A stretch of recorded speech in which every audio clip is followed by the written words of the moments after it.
On a cold, rainy morning in Portland, inside the crowded Morning Cloud Café, Alexandra Hayes sat in her wheelchair, 7 months pregnant, trying to navigate through the maze of tables and chairs. People glanced away. No one moved. Her wheel caught on a chair leg. She bent her head, tears mixing with the steam rising from hot coffee cups around her. Then a deep voice cut through the noise. "Excuse me, let me help." A tall man gently pulled a chair aside, clearing a path for her, while a small girl beside him smiled at Alexandra. The entire café fell silent. The morning light filtered through the café windows, casting golden patterns across the wooden floor. The sound of the espresso machine hummed beneath the patter of rain on the awning outside. This place, Morning Cloud Café, was where office workers stopped every morning before heading to their desks in the glass towers downtown. It was a world of rushing feet and urgent phone calls. A place where two very different lives were about to collide. Alexandra Hayes was 29 years old, with long blonde hair that fell past her shoulders, and a face that would have been beautiful if not for the exhaustion etched into every line. 2 years ago, she had been an interior designer at Whitestone Design, one of the most prestigious firms in the city. She had an office with windows overlooking the river. She had clients who trusted her vision. She had a future that gleamed as brightly as the chrome fixtures she loved to specify in her designs. Then came the accident. A drunk driver, a guardrail, and the sound of metal crushing metal. When Alexandra woke up in the hospital, she could not feel her legs. The doctors spoke in careful, measured tones about spinal cord injuries and rehabilitation. They used words like permanent and adaptive, but the hardest word was the one her boyfriend said when he walked out of her hospital room and never came back. Leon Walker had been handsome, ambitious, and utterly convincing when he promised her forever. But forever ended the moment he learned she was pregnant. He had been the one driving that night, too drunk to see the road, too angry to care.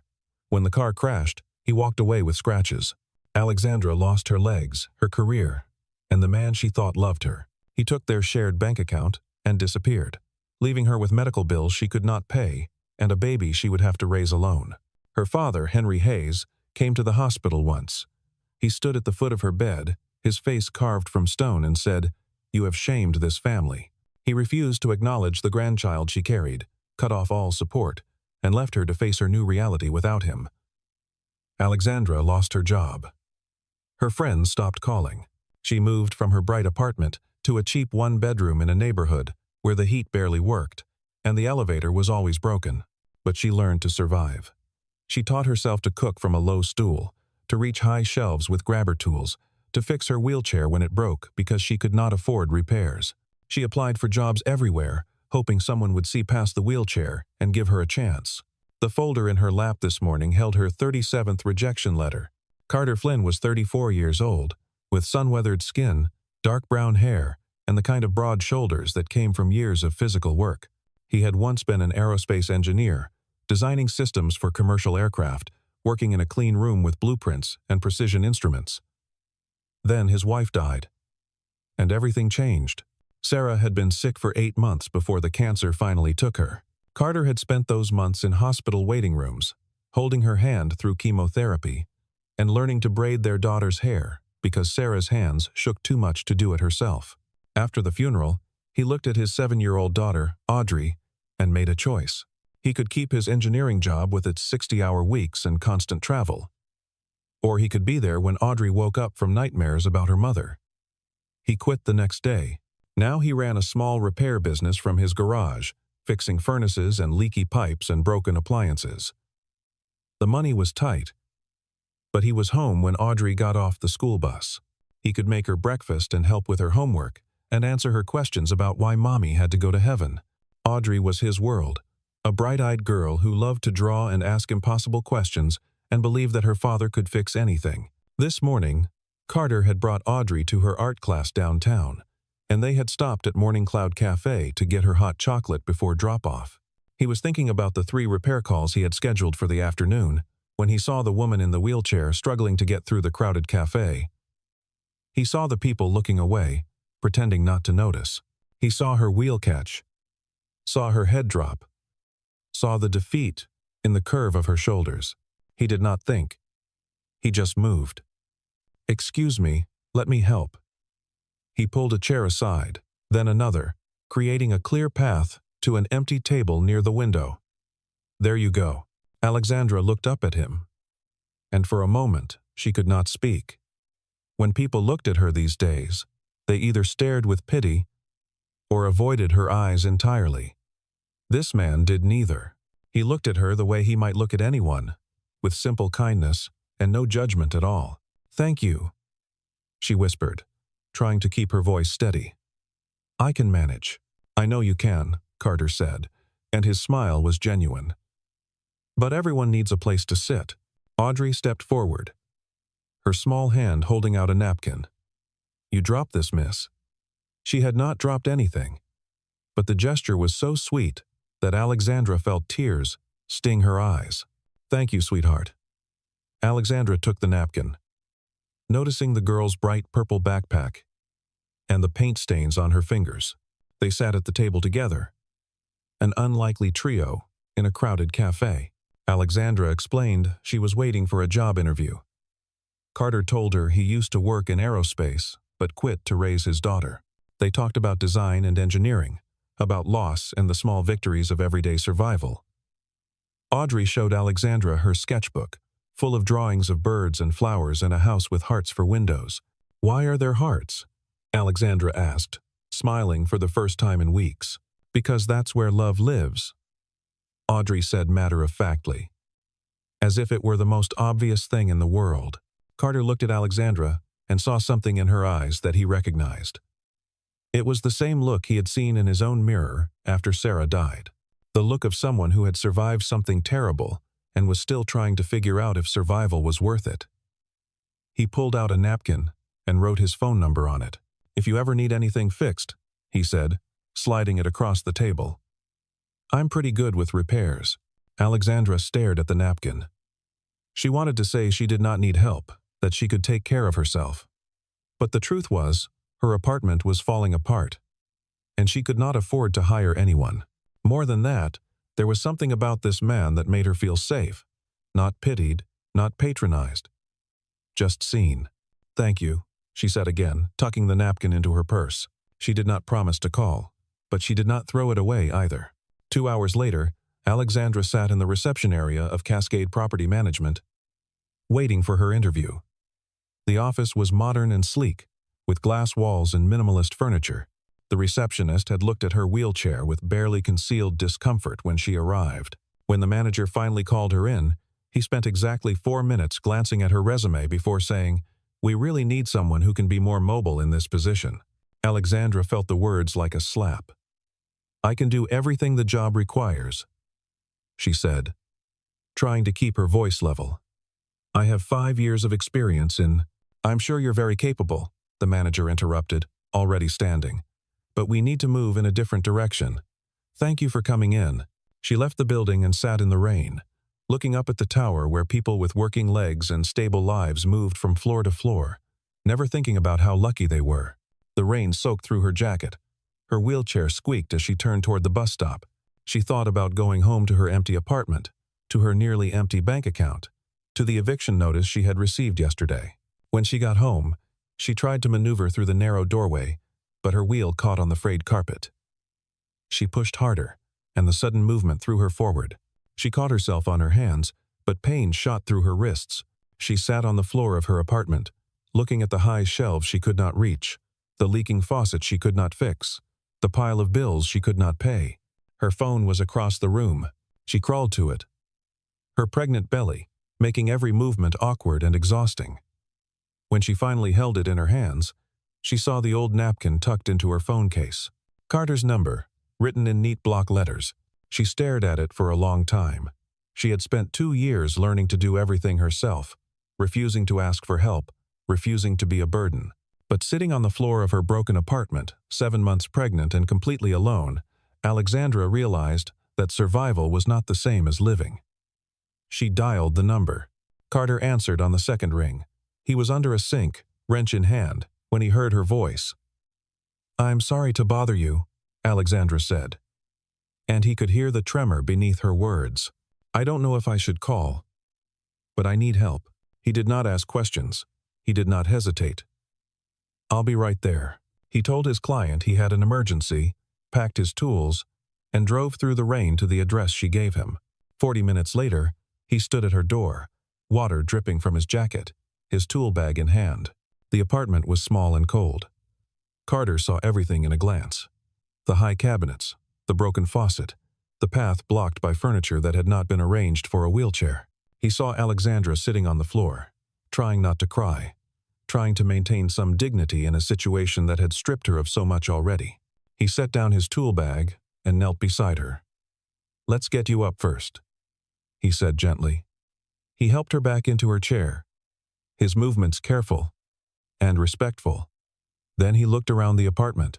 "Okay, if I make some changes." Alexandra nodded, not trusting herself to speak. For the next 3 hours, Carter worked. He lowered the cabinets she used most often. He fixed the dripping faucet and the loose doorknob. He rearranged furniture to create wider pathways. He installed grab bars in the bathroom and adjusted the height of her bed. He did not talk much, just worked steadily while Alexandra watched, feeling something shift inside her chest. He did not treat her like she was helpless. He asked permission before moving anything. "Can I shift this table? Do you use this shelf? Where would you like this to go?" He respected her space, her autonomy, her right to make decisions about her own life. When Audrey arrived after art class, brought by a neighbor Carter had called, the little girl ran to Alexandra with a new drawing. It was Alexandra in her wheelchair, but with angel wings spreading from her shoulders. "What did you draw?" Alexandra asked, her voice thick. "You can fly," Audrey said simply. "I can see it. You're flying." Alexandra looked at this child, this wise little soul who saw past wheelchairs and limitations to something truer underneath. She looked at Carter, who was quietly cleaning his tools, who had dropped everything to help a stranger, who treated her like a person instead of a problem. For the first time in 2 years, Alexandra felt something other than despair. She felt hope. When Carter was ready to leave, Alexandra stopped him. "Can you come back?" She tried to make it sound casual. "There's still the refrigerator. It makes a weird noise." Carter smiled, seeing right through her excuse. "Of course. And not just for the refrigerator." Over the next few weeks, Carter came by often. Sometimes to fix something, sometimes just to check in. Alexandra found herself looking forward to his visits, to the sound of his truck pulling up outside, to Audrey's chatter about her day at school. She found herself smiling more, sleeping better, thinking that maybe she could build something from the ruins of her old life. Then Leon came back. He appeared at her door on a Tuesday morning, wearing an expensive suit and a practiced expression of remorse. "Alexandra," he said, as if her name tasted sweet in his mouth. "I've been thinking about you, about us, about the baby." Alexandra felt her stomach turn. "There is no us. I know I made mistakes," Leon continued, his voice smooth as oil. "But I want to make it right. I want to be a father to our child. I want to take responsibility." Behind him stood another man, older, with silver hair and a briefcase. "This is Clinton Rhodes," Leon said. "He's a lawyer. He's here to help us figure out the best arrangement for the baby." Alexandra felt ice run down her spine. "Arrangement?" Clinton Rhodes smiled, and it did not reach his eyes.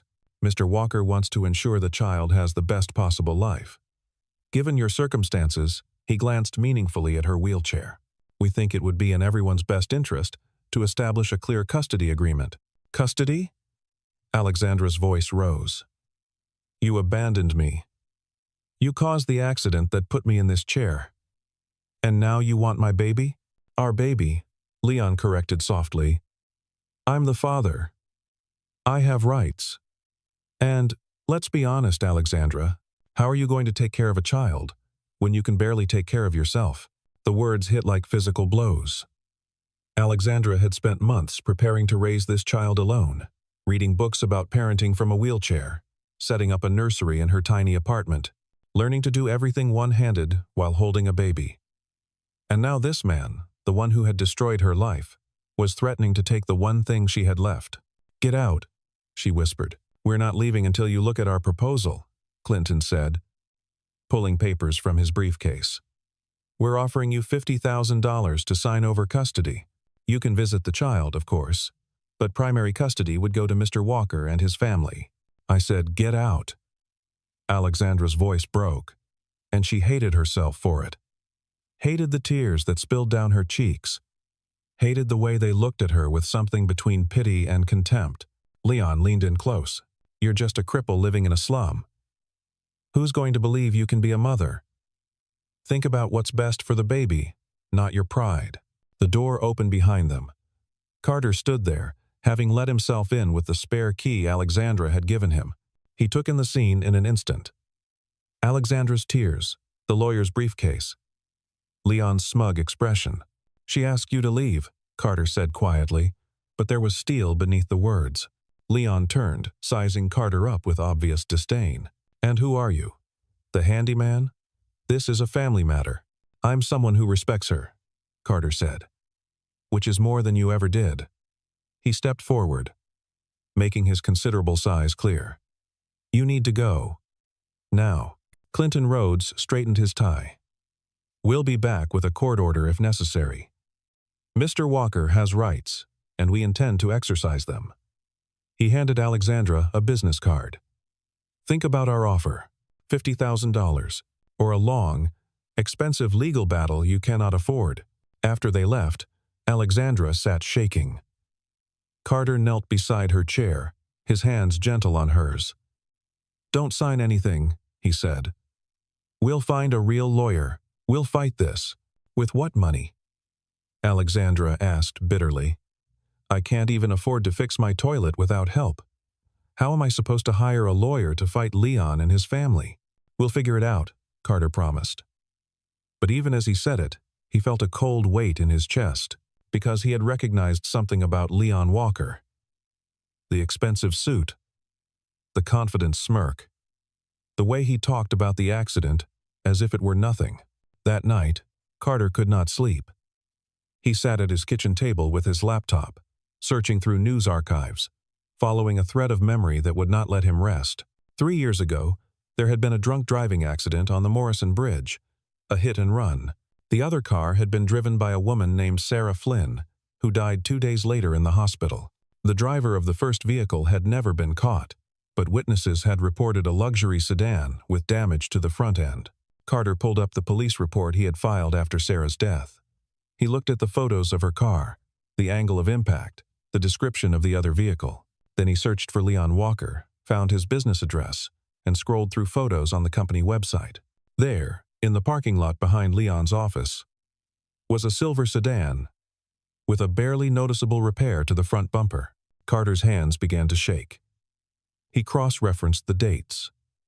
Leon's accident with Alexandra had happened 8 months after Sarah's death. The timeline fit. The vehicle matched.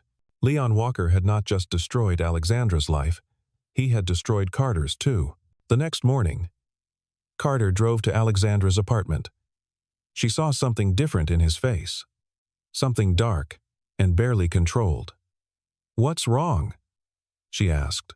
Carter sat down across from her and told her everything. He showed her the police reports, the photos, the evidence that Leon Walker was likely responsible for Sarah's death, as well as the accident that had left Alexandra paralyzed. As he spoke, Alexandra's face went white. "He killed your wife," she whispered. "Yes," Carter said, "and he's trying to take your child." They sat in silence, two people bound by grief and injustice, understanding that they were no longer just fighting for custody. They were fighting for justice itself. "What do we do?" Alexandra asked. "We go to the police," Carter said. "We get a real lawyer, and we make sure he pays for what he's done." He reached across and took her hand. "You're not alone anymore. We fight this together." Alexandra looked at this man who had pulled out a chair for a stranger in a café, who had fixed her apartment without being asked, who had opened his heart despite his own pain. She looked at him and understood that some connections go deeper than romance. Some bonds are forged in shared suffering and the refusal to let evil win. Together, she agreed. Carter found a legal aid organization called Justice for Victims, run by a young lawyer named Bridget Cole who took their case immediately. Bridget listened to their story, reviewed the evidence Carter had compiled, and made a series of phone calls that set things in motion. She contacted the district attorney's office about Sarah's hit-and-run case. She filed a motion to challenge Leon's custody claim. She gathered traffic camera footage, police reports, and medical records. Leon and Clinton Rhodes fought back hard. They hired a PR firm to plant stories in local media, suggesting Alexandra was mentally unstable. They claimed Carter was manipulating a vulnerable woman. They filed counter-motions and demanded psychological evaluations. They tried to bury Alexandra and Carter in paperwork and legal fees. But they made one critical mistake. They underestimated what two people could do when they had nothing left to lose and everything to fight for. The court date arrived on a gray morning in late autumn. Alexandra sat in the courtroom, wearing the one professional dress she still owned, her wheelchair positioned at the plaintiff's table. Carter sat behind her, his hand on her shoulder.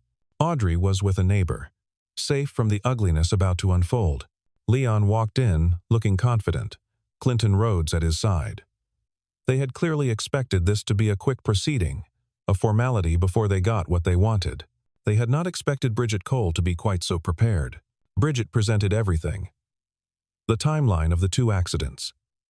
The match between the vehicle description and Leon's car. The repair records showing Leon had bodywork done on his sedan in the weeks after Sarah's death. The blood alcohol report from Alexandra's accident showing Leon had been legally drunk. The bank records proving he had stolen from their shared account. "Your Honor," Bridget said, her voice clear and steady, "Mr. Walker is not here because he wants to be a father. He's here because he wants to control the evidence. He wants to silence the woman who can testify about his drunk driving. He wants to ensure that the child born from his negligence can never speak against him." Clinton Rhodes stood up, his face red. "This is a wild conspiracy theory. My client has every right to—" "Your client," Bridget interrupted, "is a murderer." The word hung in the air. People in the gallery gasped.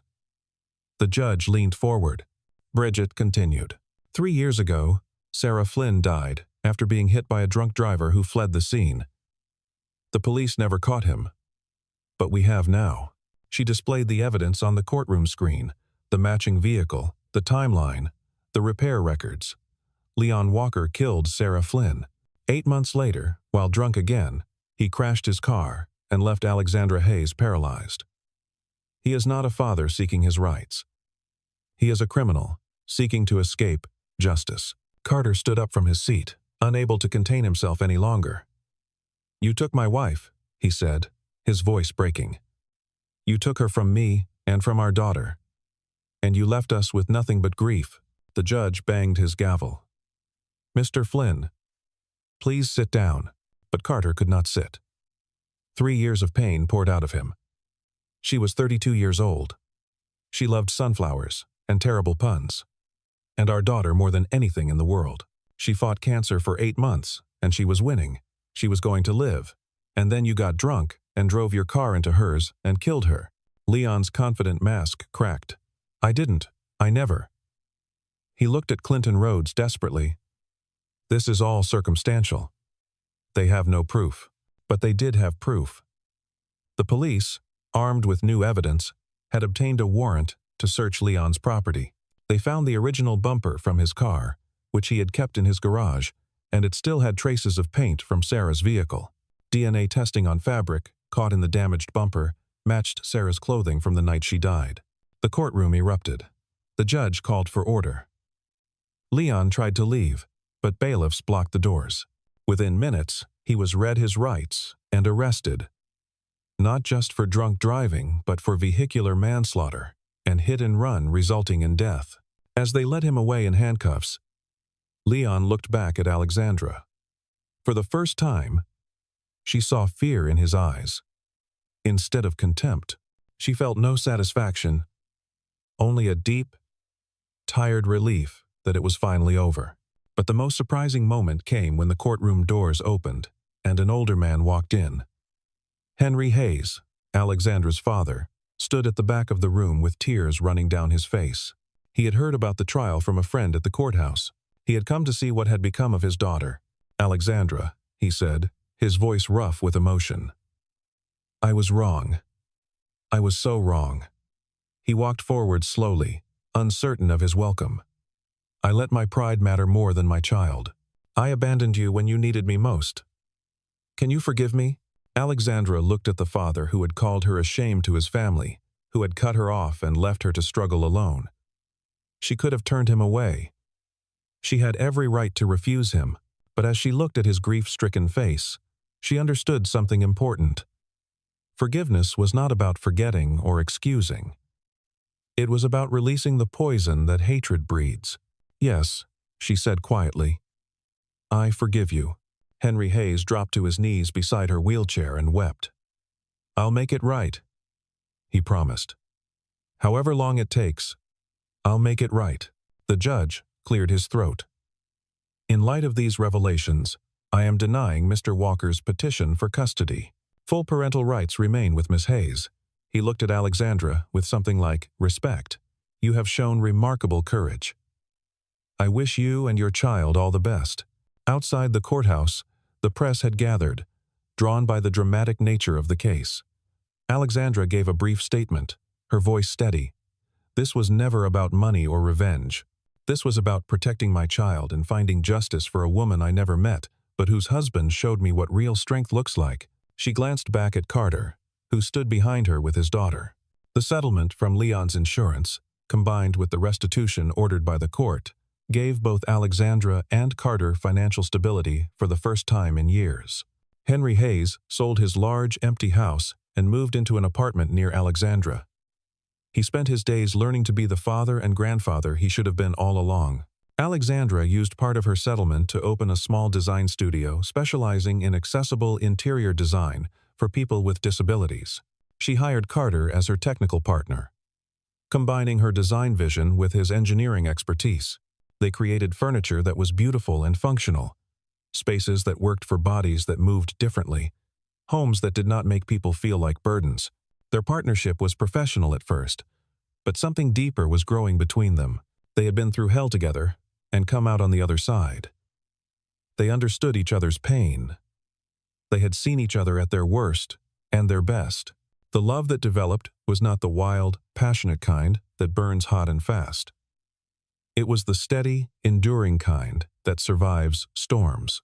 Audrey loved Alexandra from the beginning. She brought her drawings, asked questions about the baby, and started calling her Miss Alex. Then just Alex. Carter watched his daughter's face light up around this woman and felt something in his chest both break and heal at the same time. Sarah would have liked Alexandra, he thought. She would have wanted him to find someone who understood loss and chose joy anyway. One evening, as they worked late in the studio, Carter reached across the drafting table and took Alexandra's hand. I need to tell you something, he said. Alexandra looked up, heart suddenly pounding. When I pulled out that chair in the café, I thought I was just being polite, Carter said. I didn't know I was pulling out a chair for the person who would change my life. Who would give me a reason to believe in second chances? He took a breath. I love you, Alexandra. Not because I feel sorry for you, or because we went through something difficult together. I love you because you're strong and kind, and you make terrible jokes, and you let Audrey paint your wheelchair pink last week, even though I know you wanted to say no. Alexandra laughed through tears. It is very pink. Extremely pink. Carter agreed, smiling. Will you let me be part of your life? Really part of it? Not just as a friend or a business partner, but as someone who wants to wake up next to you and raise kids together and fix broken faucets at 2 in the morning? That's the most romantic thing anyone has ever said to me, Alexandra said, and she meant it. Because it was not about grand gestures or perfect words. It was about choosing to show up every day for all the messy, difficult, beautiful moments of real life. Is that a yes? Carter asked. That's a yes. 2 months later, Alexandra gave birth to a baby boy they named Finn. Carter was there for the whole thing, holding her hand through contractions, cutting the umbilical cord, cradling the baby with the expertise of someone who had done this before. Audrey, allowed into the room after Finn was cleaned up, kissed her new brother on the forehead and whispered, Hi, Finn. I'm your big sister. I'll teach you how to draw. Henry Hayes stood in the corner, tears streaming down his face, holding a stuffed elephant he had bought from the hospital gift shop. "Thank you," he said to Alexandra. "Thank you for letting me be here." Alexandra looked at her father, at Carter, at her children, at this family that had been built from broken pieces. "Thank you for coming back," she said, 6 months after Finn was born. On a bright Saturday morning, Carter loaded everyone into his truck and drove to Morning Cloud Café. It was the first time Alexandra had been back since that rainy day, when a stranger had pulled out a chair and changed everything. The café looked exactly the same. The same golden light on the wooden floors. The same smell of coffee and cinnamon. The same mix of hurried customers and lazy weekend readers. Carter parked and helped Alexandra with her wheelchair, now adorned with pink flowers that Audrey had painted. Finn slept in a carrier strapped to Carter's chest. Audrey ran ahead, bursting with excitement. When they entered, a few people glanced over, then went back to their drinks. But Audrey would not let them be ignored. She ran to an empty table by the window and pulled out a chair with great ceremony. "This one's for you, Alex," she announced loudly enough for half the café to hear. Alexandra wheeled over, her face bright with laughter. She settled into the space, and Carter sat beside her, still wearing their sleeping baby. Audrey climbed into the chair on Alexandra's other side and started coloring on napkins with the crayons she always carried. Carter looked at Alexandra, at her hand resting on his arm, at the light in her eyes that had not been there 8 months ago. "Do you remember what you were thinking that first day?" he asked quietly. Alexandra considered the question. "I was thinking that I didn't exist," she said honestly. "That I had become invisible, that the world saw a wheelchair and nothing else. And now? Now I think visibility is overrated," Alexandra said, smiling. "What matters is being seen by the right people." Carter leaned over and kissed her forehead, careful not to wake Finn. "I pulled out a chair for a stranger once," he said. "Now, she's my home." Audrey looked up from her drawing. "Can I be in your home too?" "You already are, sweetheart," Alexandra said, ruffling the girl's hair. "You were there from the beginning." They sat in the café as the morning light grew stronger, as customers came and went, as life moved around them in its endless hurry. But in their corner by the window, time felt slower, sweeter, like something precious they had all learned not to take for granted. Because sometimes kindness is not about grand gestures or perfect moments. Sometimes it is just about pulling out a chair, about making space for someone when everyone else looks away, about choosing, again and again, to see the humanity in another person even when the world makes it easy to ignore. And sometimes, that one small choice changes everything. The chair becomes a threshold. The stranger becomes family. The loneliest moment becomes the beginning of coming home. The café door opened, letting in the sound of the city and a gust of cool morning air. Somewhere in the background, the espresso machine hissed and gurgled. Audrey hummed while she drew. Finn made small, sleeping noises against Carter's chest. And Alexandra looked around at this life she had built from rubble and thought that she had never been more grateful to be seen, to be known, to be exactly where she was. Outside, rain began to fall again, soft and steady, washing the streets clean.